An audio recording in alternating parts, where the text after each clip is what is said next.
on veut montrer que phi est un isomorphisme de Rn crochet x vers R puissance n plus 1.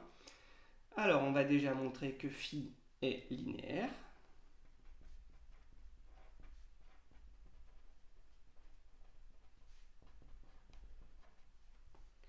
Je cherche phi de lambda p plus q.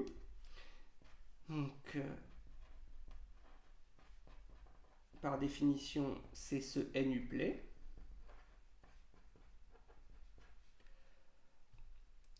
Maintenant, par définition de ce qu'est le polynôme lambda p plus q, je peux écrire ceci. Et maintenant, je vais utiliser la définition de l'addition dans Rn et de la multiplication par un réel dans Rn.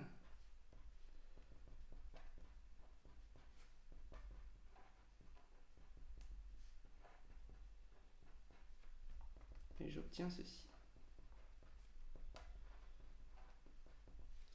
Donc phi est une application linéaire.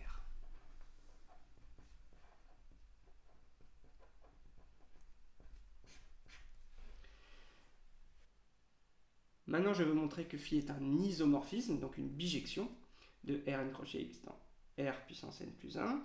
Je vais d'abord montrer que phi est injective. Et pour ça, j'ai juste à m'intéresser à son noyau. Donc soit P dans le noyau de phi. Autrement dit, phi de P est égal à 0. Le 0 de l'espace d'arrivée, c'est ça. Autrement dit, j'ai que P de 0 vaut 0 jusqu'à P de n vaut 0. Je veux conclure que P est le polynôme nul. Ici, c'est naturel de parler des racines de P. J'ai n plus une racine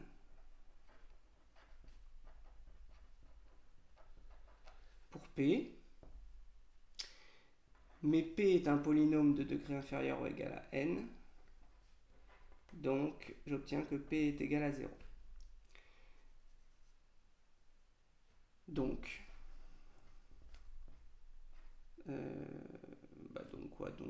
donc phi est injective.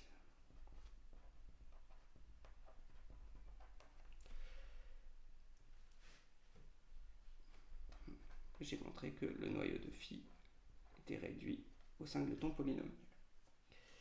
Maintenant, est-ce que phi est surjective? Pour ça, il suffit de montrer que le rang de phi est égal à la dimension de Rn plus 1. Je vais utiliser bien sûr le théorème du rang.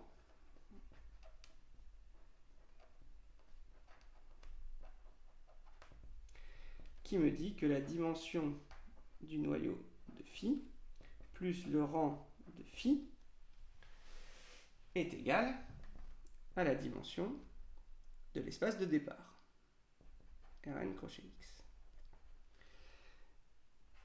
Le noyau de phi, c'est le singleton polynôme nul, donc sa dimension c'est 0. Rn crochet x est de dimension n plus 1, donc le rang de phi est n plus 1.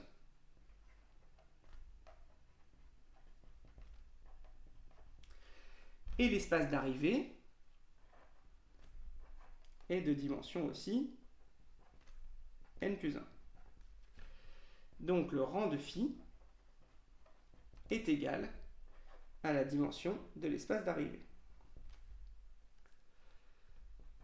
Ce qui prouve que phi est surjective.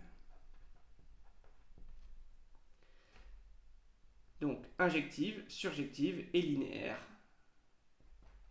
J'ai bien un isomorphisme.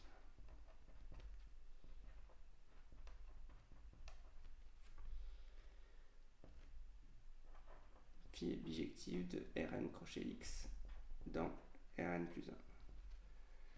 Bilan. Phi est bien un isomorphisme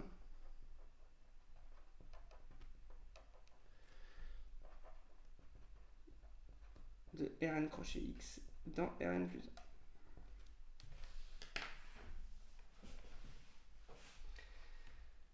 1. Alors, le barème. Un point pour la linéarité.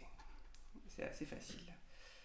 Ici, donc, un point pour dire que si P est dans le noyau de phi, P et admet n plus une racine, et un point pour conclure avec le degré, donc p égale à 0, et obtenir ainsi que phi est injective.